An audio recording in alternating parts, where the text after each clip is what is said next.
You've done it all. You got the TV shows, movies, stand-ups. What I want to touch on a little bit that I've always wondered about, okay, is this gig at the Correspondents White House Dinner, okay? Mm. What are nerves like going into that? Are nerves at an all-time high compared to anything else that you've done? I have never been more nervous in my life. Don't blame you. I burnt out the fuse in my brain for nerves after that. And I've done a bunch of nerve-wracking things, or supposedly nerve-wracking things since, and there is not I was like, oh, this is what happens when, I don't know, Navy SEALs defuse enough bombs underwater blindfolded, where they're like, yeah, it's no big deal.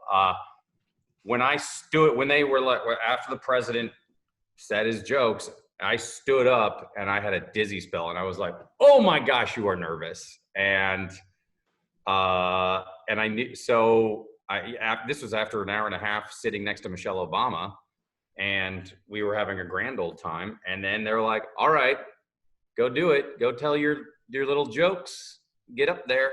And because the president had just slayed, he had just destroyed He the always room. does. Yep.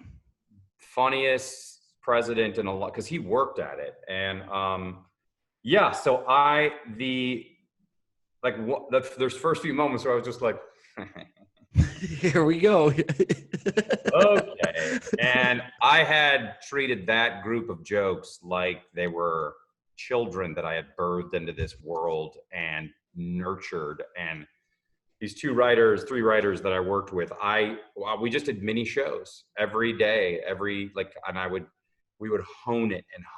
And then we knew some of the jokes would be the same. Like, we knew there would be like an Orange is the New Black Speaker Boehner joke, because he always was so, he made you look like an albino. And so we knew, so as Obama is delivering similar jokes, I'm just ripping them out of my Killing it. thing. Right. I'm just like, okay, he's already done that. He's done that joke.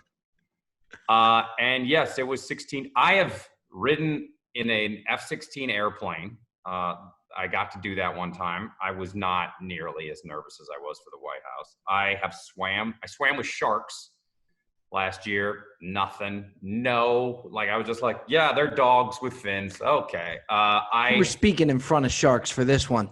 Yeah. And then, I've gone on Bear Grylls. We shimmied up the side, a cliff face. And I was like, this seems fine. And I'm not saying that to be bragging. It was like any other time I would have just been terrified and screaming and vomiting and peeing. But once I was that nervous and kind of like got a hold of it, then I was like, okay, this is the level that it's going to be. I don't know what I could do. I guess if I hosted something like the Oscars or something like that, that would drive it back to that same level. But you know what intrigues me about the whole thing, Joe, is you have to, and you're sitting with the Obamas, you're sitting with Michelle and Barack Obama at the same table. Obviously, you're so concerned and worried about your speech. Is it hard to hold the conversation with Michelle Obama when all you can really think about is the speech you have coming up? Well, she is so incredibly lovely that it almost was this very nice respite where I'm like, oh, I'm just having a nice conversation with this incredibly cool person. And that put me at ease. And so Michelle Obama kind of loosened you up in a way, no? Yeah, I would definitely, because if I was just sitting there backstage pacing back and forth, I probably would have been, I don't know, it might have not gone well. I don't know, but she is.